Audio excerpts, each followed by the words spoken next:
नमस्कार मित्रांनो. Welcome to my channel that is pharmacy easy तो है. तर तुम्ही बघणार तो तुम्हाला आता सध्या प्रश्न पडला असेल की ICT मुंबईची एंट्रन्स तर झाली, आता ॲडमिशनचं काय. तर तुम्हाला जो प्रश्न पडला आहे त्या प्रश्नाचे उत्तर नक्कीच मी देण्याचा प्रयत्न करेल. आणि मला भरपूर जणांच्या कमेंटही आल्या की की तुम्ही MSc चा कट ऑफ किती लागेल किंवा ॲडमिशन किती होणार आहे याबद्दल काय सांगू शकता का. तर डिटेल नक्कीच जाणून घेऊयात आपण, पण त्याआधी तुम्हाला एक सांगतो. तर तुम्ही ICT ची एंट्रन्स दिल्यानंतर आता रिसेंटली नायपरची पण एक्झाम झाली आहे किंवा होणार आहे वाटते. तर बरेच असे विद्यार्थी असतात जे की ICT सोडून नायपरकडे प्रेफरन्स देतात आणि मग नायपरचा रिझल्ट लागल्यानंतर नायपरसाठी ॲडमिशन घेतात. तर ती गोष्ट लक्षात घेता आपण विचार करू शकतो की मे बी जर त्यांनी ICT ची एंट्रन्सही दिली असेल तर ॲडमिशन जर त्यांनी तिकडे घेतले तर ते सीट वॅकंट असतात, म्हणजे तितका रँक तुमचा पुढे सरकतो. मग त्यानुसार तुम्हाला जर निर्णय घ्यायचा असेल तर सर्वात आधी आपण हे जाणून घेऊयात की ICTच्या जो 2 इयर्स प्रोग्राम आहे त्याच्यात एक्झॅक्ट आहे काय. तर सर्वात आधी जसं की आपण ICT मुंबई टाईप करणार, याच्यावर तुम्हाला ओपन होईल एक विंडो ही. आणि त्याच्यानंतर मग तुम्ही याच्यावर जसंही क्लिक करणार तुम्हाला एक इंटरफेस दिसेल. याच्यामध्ये बघा तुम्हाला इथं दिलेलं आहे final merit list for the masters level 2 admission 26-27. Okay. आणि याच्यामध्ये इन्फॉर्मेशन मॅन्युअल पूर्ण दिलं आहे, तेही तुम्ही एकदा डाउनलोड करून बघू शकता.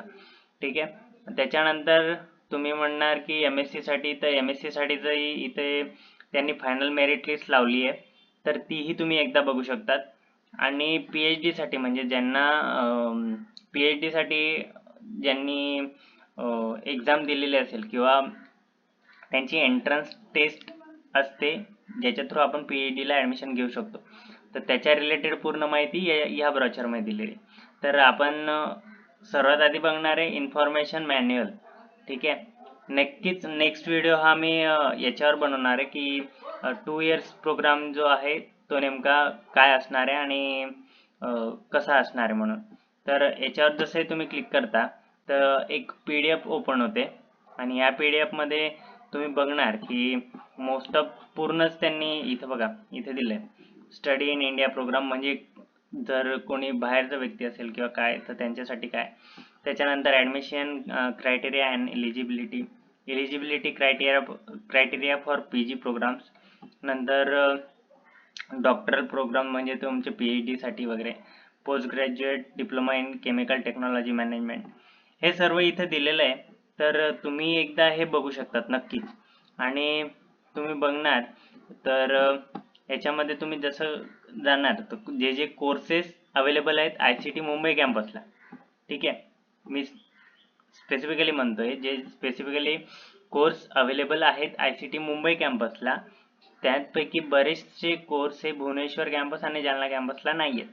तर प्रेफर करताना तुम्ही आधी हे बघा की नेमकं ICT मुंबई कॅम्पसला कोणते कोर्सेस आहेत आणि इतर दोन जे कॅम्पस आहेत त्यांना कोणते कोर्सेस आहेत. तर ICT मुंबई कॅम्पसमध्ये masters in chemical engineering, dyestuff technology, oils, oleochemicals and surfactant technology, MTech in food engineering and technology, MTech in polymer engineering and technology. MTech in food engineering and technology हे भुवनेश्वर कॅम्पसला पण available आहे आणि I guess Jalna कॅम्पसला पण आहे. Okay.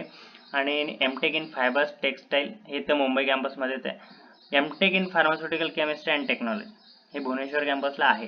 तर तुम्हाला जर त्याच्यावरचा डिटेल व्हिडिओ हवा असेल तर नक्की कमेंट करा, मी पूर्ण व्हिडिओ बनवेल. त्याच्यानंतर M.Pharm करायचं असेल तर M.Pharmचं हे फक्त मुंबई कॅम्पसला अवेलेबल आहे. तर M.Pharm जर करायचं असेल तर फक्त हे मुंबई कॅम्पसमध्ये असणार आणि भुवनेश्वर आणि जालनाच्या इथे हे MTech आहे. ओके. आणि त्याच्यानंतर हे तुम्ही खालचे जे कोर्सेस बघणार की plastic engineering, green technology, perfumery and flavour technology, bioprocess technology, food biotechnology, नंतर फार्मास्युटिकल बायोटेक, केमिस्ट्री आहे. MSc इन केमिस्ट्री भुवनेश्वर कॅम्पसला पण आहे तुमचं आणि जालन्याला पण. ठीक आहे. नंतर फिजिक्स, टेक्सटाईल आणि हे दुसरे जे प्रोग्राम आहेत ते. तर त्याच्यानंतर काय चुकलं का माझं? सॉरी जालना कॅम्पसला MSc केमिस्ट्री नाही आहे वाटते. MSc केमिस्ट्री हे फक्त भुवनेश्वर कॅम्पसला आहे. मी परत एकदा सांगतो, जालना कॅम्पसला MSc केमिस्ट्री नाही आहे, जसं की यांच्या ब्रॉचरमध्ये दिलं आहे. पण ICT भुवनेश्वर कॅम्पसला MSc केमिस्ट्री आहे. ओके. तिथे फार्मास्युटिकल केमिस्ट्री पण आहे, MSc केमिस्ट्री पण आहे आणि MTech फूड पण आहे. तर हे तिघी ब्रांचेस तिथे आहेत. तर जर तुम्हाला ॲडमिशन घ्यायचं असेल तर ह्या 3 ब्रांचेससाठी तुम्ही तिथे घेऊ शकता. त्याच्यानंतर हे बघा, इथे एक म्हटलेलं आहे त्यांनी की if seats remain vacant, they will be offered to candidate with a B.Pharm qualifying degree. The merit list for the 2 categories will be prepared separately. म्हणजे बघू शकता याच्यामध्ये तुम्हाला मोस्ट ऑफ तुमच्या ज्या कन्सर्न असणार रिगार्डिंग ॲडमिशन, रिगार्डिंग फीज, सर्व इथं क्लिअर होईल. नक्कीच हा व्हिडिओ खूप मोठा होणार आहे, त्यामुळे मी शॉर्टमध्ये सांगण्याचा तुम्हाला प्रयत्न केला की अकॉर्डिंग टू तुमचा जो आता तुमची आता जी फेज आहे, तुम्ही एक तर कन्फ्युजनमध्ये असाल की ICTची एंट्रन्स दिली तर इकडे ॲडमिशन घेऊ की नायपरची एक्झाम देऊन तिकडे ॲडमिशन घेऊ. तर नक्कीच हा मे बी मी त्या इतपत तुम्हाला हेल्प नाही करू शकणार, पण हो मी ट्राय करेल की तुम्हाला बऱ्यापैकी हेल्प करण्याचा प्रयत्न करेल. तर नेक्स्ट व्हिडिओमध्ये नक्की आपण मी स्पेसिफिकली भुवनेश्वर कॅम्पससाठी MTech pharmaceutical chemistry tech, MSc आणि इंटिग्रेटेड MTech जे त्याबद्दल व्हिडिओ बनवून टाकेल. आणि ज्यांनी एक्झाम क्वालिफाय केलेली आहे, चांगले मार्क आणले, चांगले एंट्रन्समध्ये स्कोर आला आहे, त्यांना ऑल द बेस्ट त्यांच्या राऊंड्ससाठी. आणि नक्कीच पुढेही असेच व्हिडिओ येतील, तर त्यासाठी कनेक्टेड राहा. काही असेल तर नक्की विचारा. त्यांचे उत्तरं जर मला येत असतील तर नक्की मी देण्याचा प्रयत्न करेन. आणि चॅनलला सबस्क्राईब करा. Thank you so much.